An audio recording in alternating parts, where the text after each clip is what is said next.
Welcome to Honduras.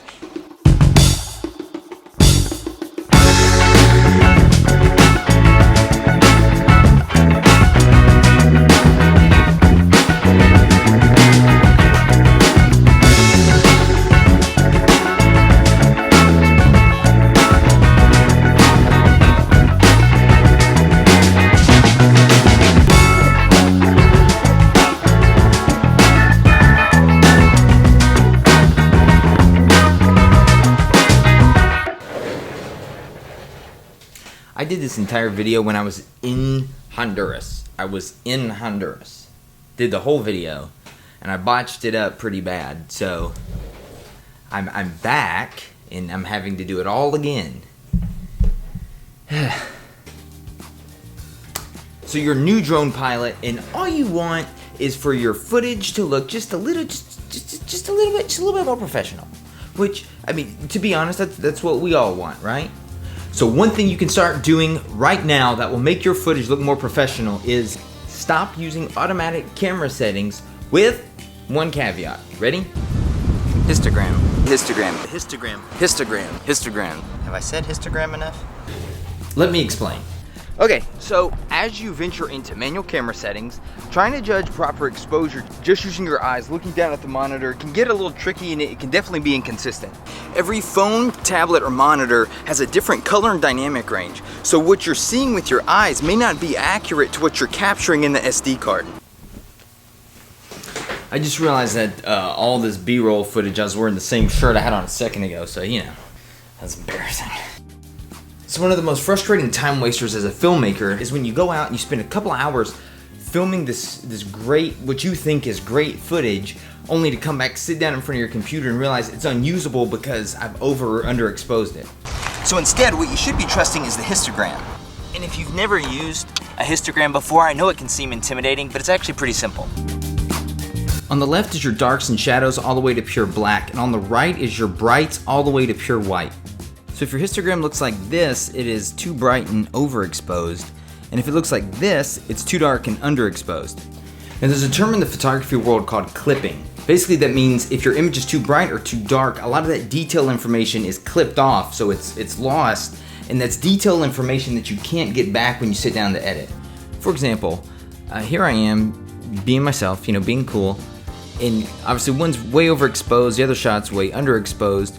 But even after correcting exposure and editing, and waveforms are saying these are correctly exposed images now, you can see on the brighter image there's a lot of detail that's been lost, and the darker image is a lot noisier than it was before.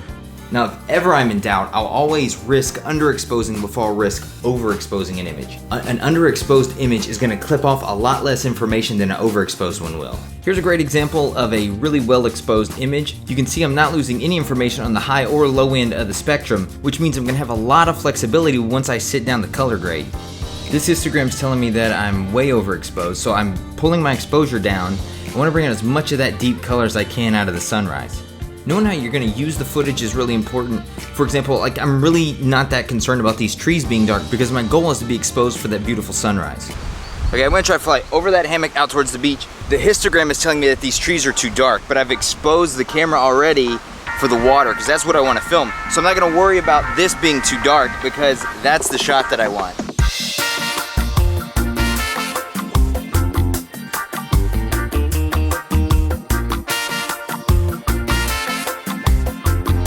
Drones have brought a lot of new people into the world of videography and photography for the very first time. So if you're uncomfortable with manual camera settings, it's totally understandable. But I'd really encourage you to push yourself just a little bit out of your comfort zone. Think about it this way. What we're doing, this is art. Drone flying, how we capture it and how we present it is all art.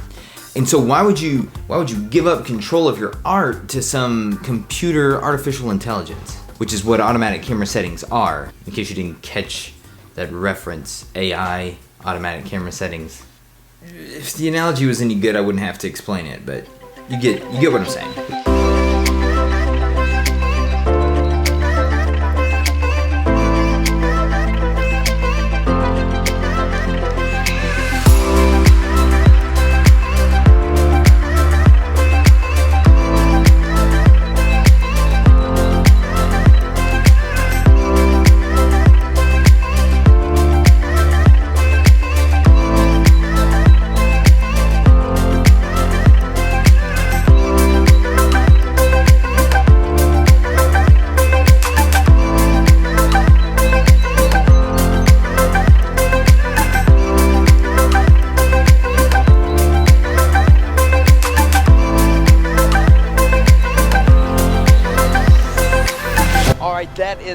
I have for you this week. If you enjoyed the video, don't forget to like and subscribe for more.